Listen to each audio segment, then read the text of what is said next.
seen so few people today. Good morning, brave souls. Please join me in lighting the chalice, and the words are in your order of service. We light this beacon of hope, sign of our quest for truth and meaning, in celebration of the life we share together.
Thank you, John. Good morning. My name is George Canick. I'm a member of the congregation. And I was told as I walked in that I'm doing welcome and announcements, which I was not prepared for, but it was mostly because I wasn't listening when the assignment was given out last week. On the other hand, it's the first time I'm wearing a jacket in 2 years, so I don't feel too badly about it. Welcome to the UU congregation of the Low Country. For those of you that made it out in this deluge of rain, I can well imagine that some of you, as well as others, had woken up and said, "Boy, this is the Sunday we don't go to church." But I'm glad that you're here because we have a very great program for you and a great speaker. I would like to welcome first any first or second time visitors here today, and ask you to stand, if you will. Tell us where you're from so that we can get to know you better. We have a food in the vestibule afterwards, so we'll be able to get that chance. So on this right side, if there are any first or second time visitors, I see hands, so very good. Let's speak up, please. This is my daughter Chelsea visiting. We came down for my grandson's birthday party. Yay. Welcome. And in the middle, I see some possibilities. And they're standing. I brought a suit. Got both my daughters. This is Minda, and Megan is on the end. And this is a son, grandson Jack, and his girlfriend Peyton. They're from and from St. Louis, and from Spokane, Washington. Wow. So. And on the left side here, anyone that's first or second visitors? And they're nodding, and okay, very good. Thank you for being here. It's wonderful to see you on this Sunday morning. As a matter of announcements, many of them are things that you have already seen in your program. You've heard about Kirsten Maxwell coming up. That will be a very big event. Please consider coming out and supporting her and the church and all the things that she's going to be able to present to us Beyond that, there is upcoming ministers. Pat Job will be back on August 17th, and he will be discussing who is Jesus. Charlie will be on the 24th, and Clint Taw's Jesus Loves Me. Now, for those of you that have been longtime UUs, I know that seems like a little odd in all the Jesus discussions because we had that last week, but I think there's a lot to be said for these presentations and how it melds with us as Unitarian Universalists. So we welcome those presentations in the near future. So think about being here in the next couple of weeks. Are there a few other announcements? I understand. Please come forward. Kathy?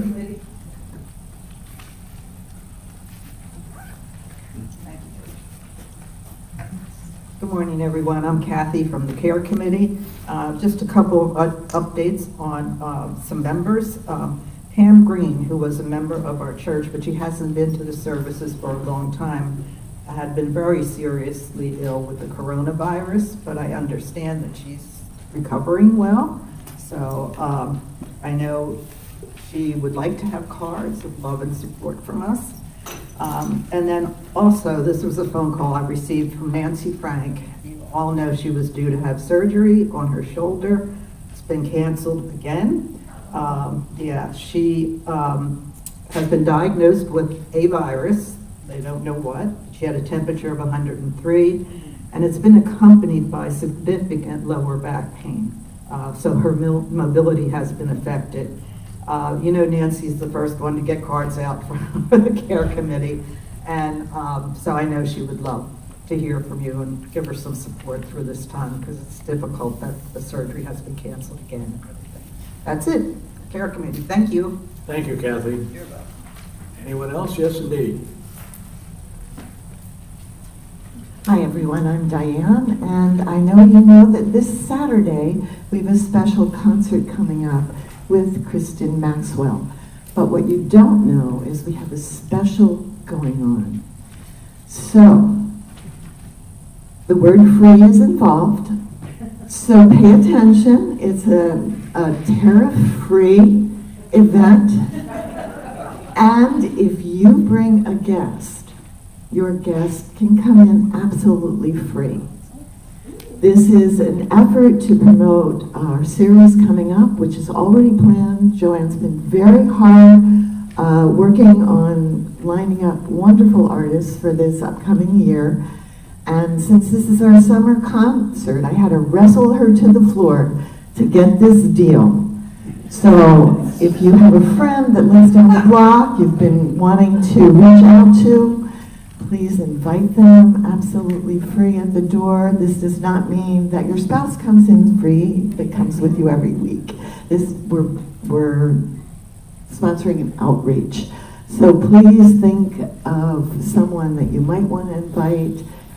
It's kindness on your part, and it will help us promote this upcoming series we're really excited about. So thank you all. Thank you. Any other announcements? As a point of personal privilege, I'm going to say something. Instead of doing it, okay, we have another announcement here. Let's not. I didn't mean to cut you short. I'm already sure.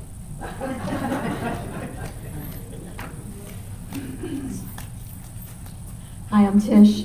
Ladies Luncheon is going to be on the 20th at Joelle's in Bluffton. If you did not get an email from me, it's because you're probably not on my list.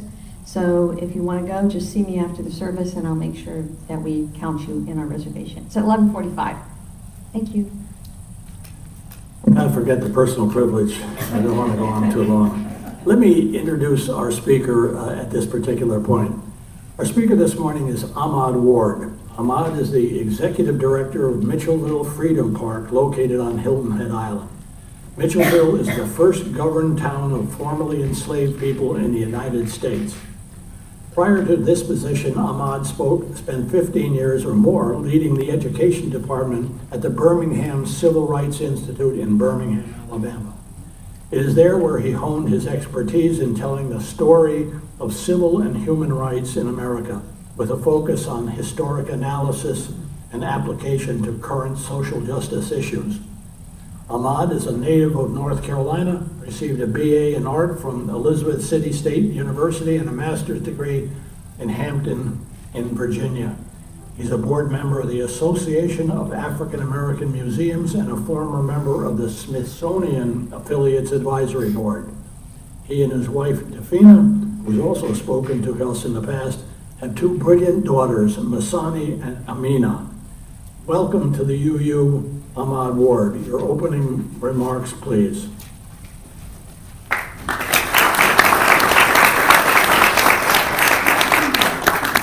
Good morning.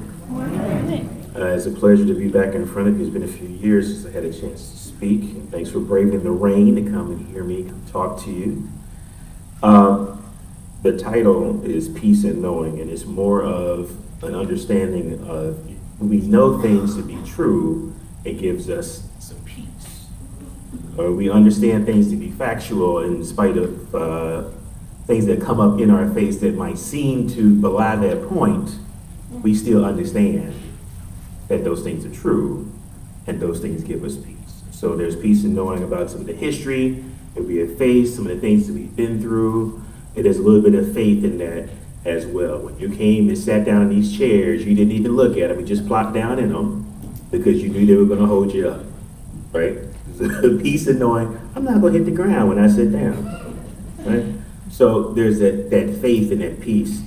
What we're going to talk about, we're going to use the backdrop of next year, which is America's 250th, and also the 100th anniversary of the establishment of Negro History Week, which is now Black History Month. So I look forward to speaking with you, and of course we'll be around for the talk back afterwards, but the theme of peace, before I take my seat, will give you a quote. Sometimes the most important thing in a whole day is the rest we take between two deep breaths, by Eddie Hillesum. Think about that before we come back. Thank you. Looking forward to speaking with you.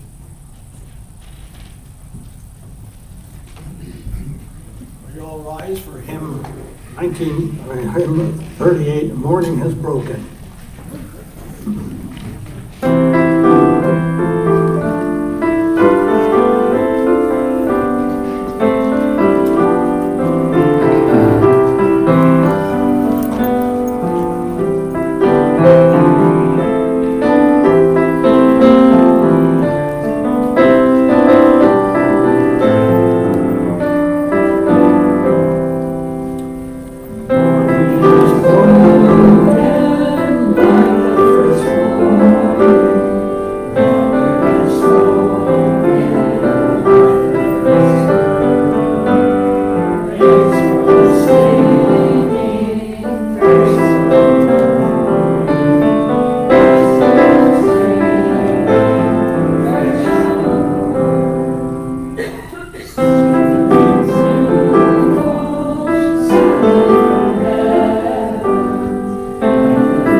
This is the time that we share of our abundance, and I'd like to thank everybody that has left offerings for the Sandalwood Food Pantry and Bluffton Self-Help on the table in the back.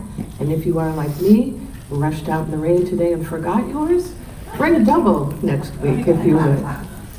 We also appreciate your donations to this faith community, sharing with your own abundance for the work that we do within these walls and beyond.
your generosity.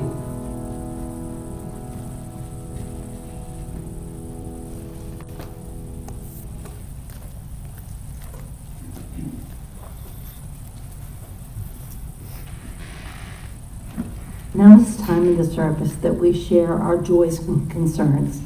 If you share your joys with us, we will be able to be happy with you. And if you have any concerns, we can help you to bear your burden. You are all welcome to come up and offer anything you'd like to, but we ask, please, no political announcements, and please keep your joy or concern brief. When you come up, you can take a stone from the basket, express your joy or concern, and then put the stone in the cairn.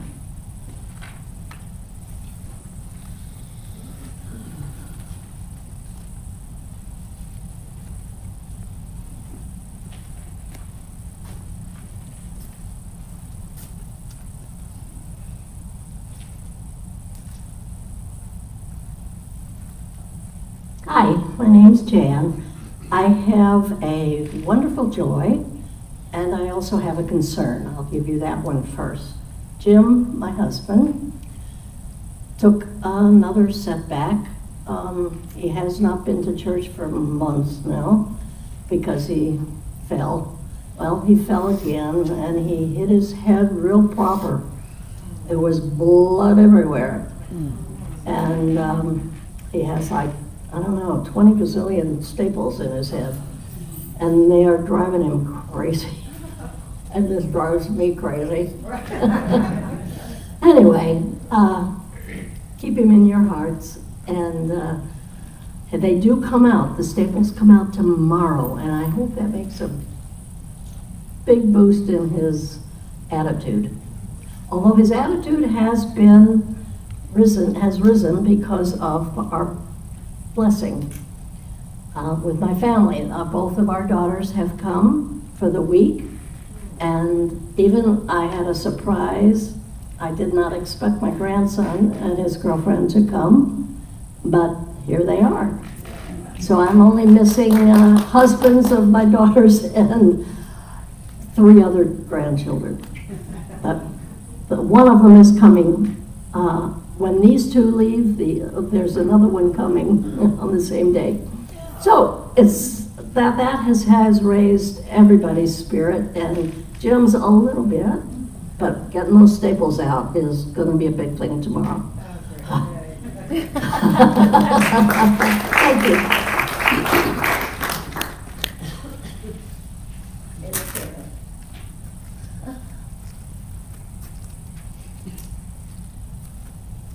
Hi, I'm Janine. First, I'd like to say, Jan, you always do such a wonderful job expressing your joys and concerns. You're the sweetest. I've known her for a long time. I'm very sad to announce that Pat Miller is fine, but she's moving. Next week will be her last week at church. She told me if I did this, she would kill me, but she's not here this week. And I won't be here next week. So we've been friends and neighbors for about 7 years. We walk together every day about 4 miles. She's going to Atlanta to be close to her family. She's been talking about it for a couple years. She does not like to be in the limelight at all, but she does shine here. She brings food, I'm gonna cry. She brings food almost every week. She brings all kinds of treats, whether she signed up or not. And in the nursery, she never had children, but to see her with those babies and kids, it's just delightful. They absolutely love her. She's, I'm not gonna change any diapers, and then she smiles. She doesn't change diapers, but she's wonderful with the kids. So I'm going to miss her. She's been a really good asset to the church, and I know she's going to miss everyone here. So that's my concern. Enjoy.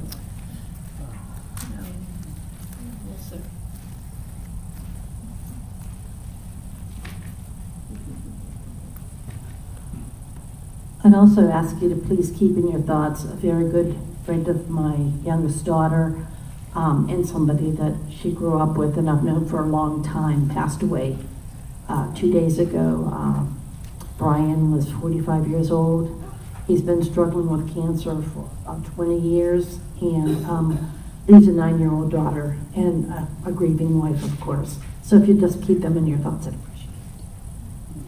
And now I'm going to add 2 stones to the basket for your joys and concerns that remain in your heart, and I will also add 2 small stones to the large file for all the children who have been victims of gun violence.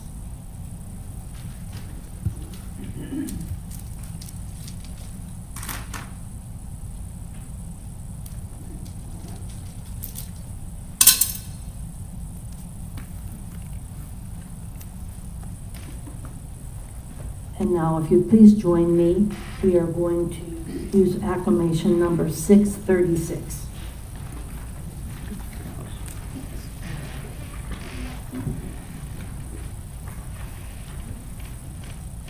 O source of peace, lead us to peace, a peace profound and true. Lead us to a healing, to mastery of all that drives us to war within ourselves and with others.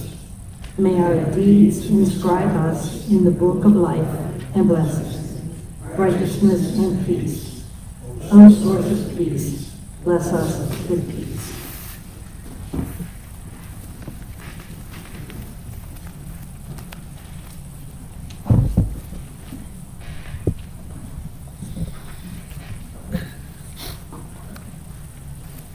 Well, good morning again. It's a pleasure to be here at Universal Trinitarian Church. I think that for a second there, you had Daphne and I on a rotation. We were here every other month talking in front of you. And I know you like her more, and it's okay. It's okay. I came to terms with this a long time ago, that she is the favorite ward.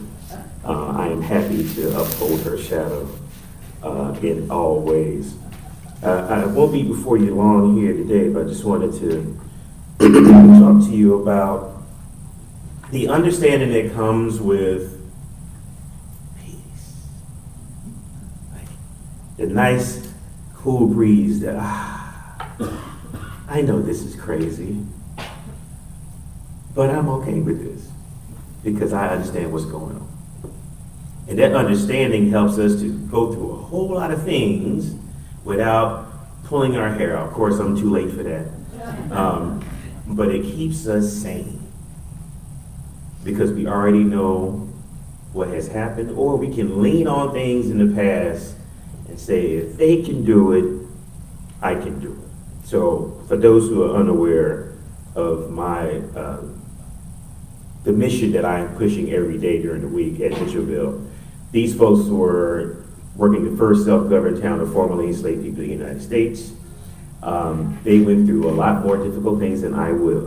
And so these folks who came out of nothing, out of shackle, into a space that they can see their own futures and have a hand in it. They went from being property to owning property. And sometimes it's like, okay, if they can do it, then I can do it too. And we also lean in that when it comes to the celebration of histories in this country, and we have a big one that is coming up next year. So America's 250, have you heard of it? It seems like it's everywhere. We actually turn 250 years old in 2026. And the American ideals that our country has set for a long time have not always been for everybody. The story that we know, we hold these truths to be self-evident that all men are created equal. Right? We think about the American Revolution as a historic struggle for independence, liberty, and the right to self-governance. The birth of a nation founded on a revolutionary idea that government derives its power from the consent of the governed. Meaning that you are the people who actually have the power. It is a source of pride and inspiration. It gives a sense of purpose and the belief in the power of a just cause. So we wave the flag on these. Here's the parallel. At the moment of the revolution, thousands of people were held in bondage and their liberties were denied. For over 200 years afterwards, the fight for the promises of 1776 for life, liberty, and the pursuit of happiness was the central struggle of black people in America. From the abolitionist movement to the civil rights movement and beyond, This is a fight, or was a fight, for the very soul of the nation. It was a struggle to make America live up to its founding ideals. Now, these two things can feel like they're in opposition. One celebrates a grand victory. The other recounts a long, painful struggle against oppression. It can lead to tension and even anger in the present. It can make us feel that our history is a lie and our current problems are insurmountable. But here's the piece in the contradiction. We know that these stories, we can find pride when you for those of you who are a little older, not the young people right here, you know, we used to have to get up and say the Pledge of Allegiance and all these things. You know, when you were taught early to have pride and love for country, right? That's good. I have pride and love for country. I also understand that country has not always had love for me. And excuse me for being, you know, my allergies don't like the rain. Need some water? I think I'm okay. I appreciate you.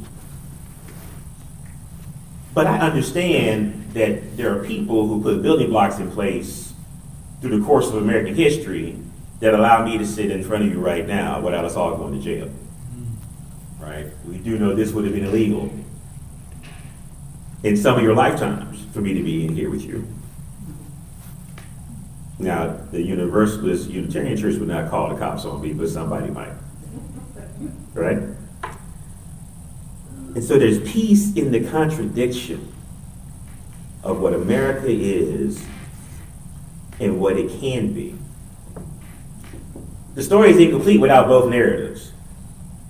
The fight for Black American freedom is not a footnote to the American Revolution, it's a continuation. It is a story of the nation's struggle to truly become what it said it was. Acknowledging this makes our history richer, more honest, more complex. It is not a story of perfect heroes, but of people striving, often imperfectly, towards a more perfect union. This honesty is the first step towards peace. The peace we gain is in a false sense of finality. It is a peace of knowing that progress is not a single event like 1776, but an ongoing effort. It teaches us that work of liberty is never truly finished. It can be a source of calm in difficult times because it reminds us that our current challenges are part of a long and meaningful journey. We are not failing. We are simply taking our turn in the ongoing fight to justice. Okay? So, if you look at this grand vision of the American Revolution and everything that the founding documents say that this country stands for, then you have people who have been told for a long time that their history is not important to that history, which breeds people who decided to say, I don't care about that. We're going to do this anyway. So I'm going to key in on one person in history which ties to something that's happening next year. How many of you have heard the name Carter G. Woodson? Okay, we got one. We got two. Okay. 3 is not too bad. So Carter G. Woodson is known as the father of Black history and Black studies. He worked tirelessly to establish the field of African American history in the early 1900s. He founded the Association for the Study of Negro Life and History and his journal. That organization is still going strong. Right now they have an upcoming conference, I believe in September in Pittsburgh, I believe, and they're going to have hundreds and hundreds of people come to that conference. One of the reasons that we like to highlight Woodson here is because Woodson founded Negro History Week in 1926. Okay? He grew up in Virginia near the James River. It's my own stomping grounds. My family is from that area. They had to spend most of their time on the farm doing work to help the family survive. It's not unusual, but he didn't have time to pursue any studies. To Two of his uncles ran a schoolroom that met 5 months out of the year. And he went when he could. He learned to read using the Bible, excuse me, and his father's newspapers in the evening. As a teenager, he went to work in coal mines. During this time, he continued his education on his own, reading the writings of Roman philosopher Cicero and the Roman poet Virgil. So when he was 20 years old, he enrolled in high school in West Virginia, Frederick Douglass High School. He graduated in a year and then went to Berea College in Kentucky and Lincoln University in Pennsylvania. Became an educator, taught high school, and served as a principal. He's doing all of this within the first 27 years of his life. He went to the Philippines and taught, the Middle East, Europe. He enrolled at the University of Chicago, got a bachelor and a master's in the spring of 1908.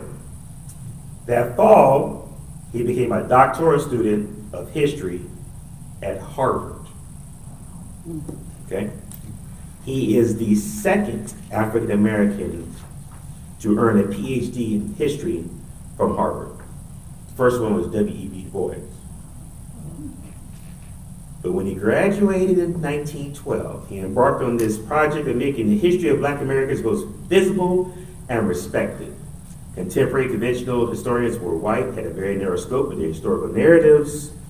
One of his professors at Harvard, Edward Channing, asserted that the Negro had no history that anyone should be concerned with. He was not alone in this sentiment.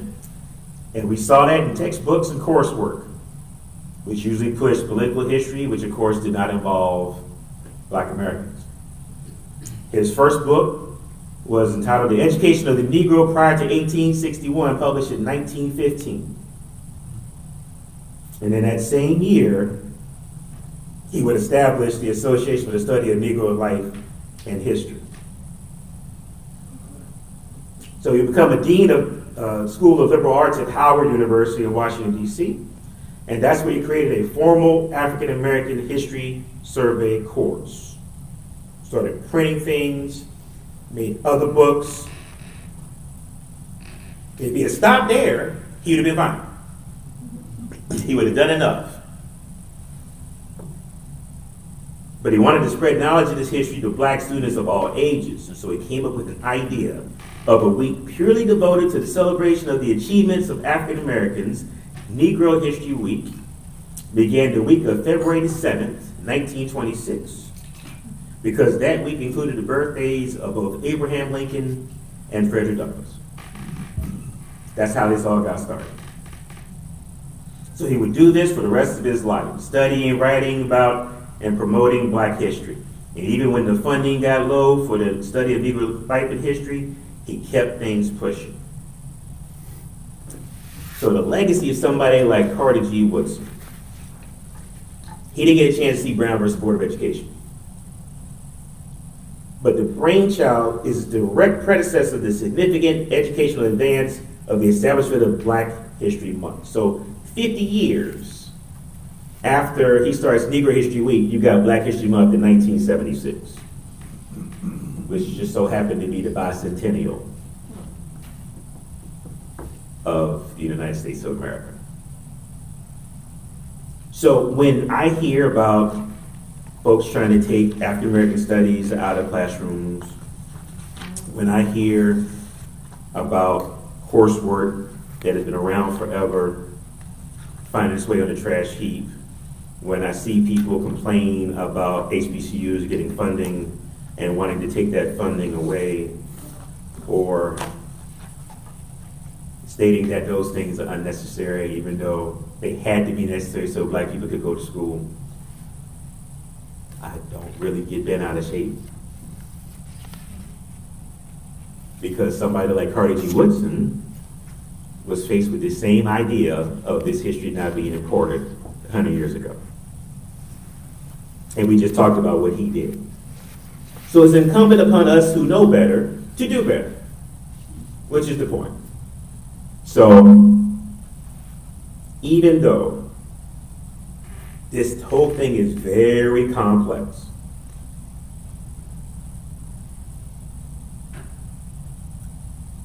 we go back to what we just talked about before. The peace that I was talking about before comes in knowing for the most powerful ideas in our history, freedom, equality, justice, they have not been corrupted by the hypocrisy of the past. Instead, they have been strengthened and purified by the tireless efforts of those who demanded they be applied to all people, like Carter G. Woodson. So we have to look at this history as a complex, contradictory, and deeply human situation. When we see the Declaration of Independence and the Civil Rights Act not as two separate events,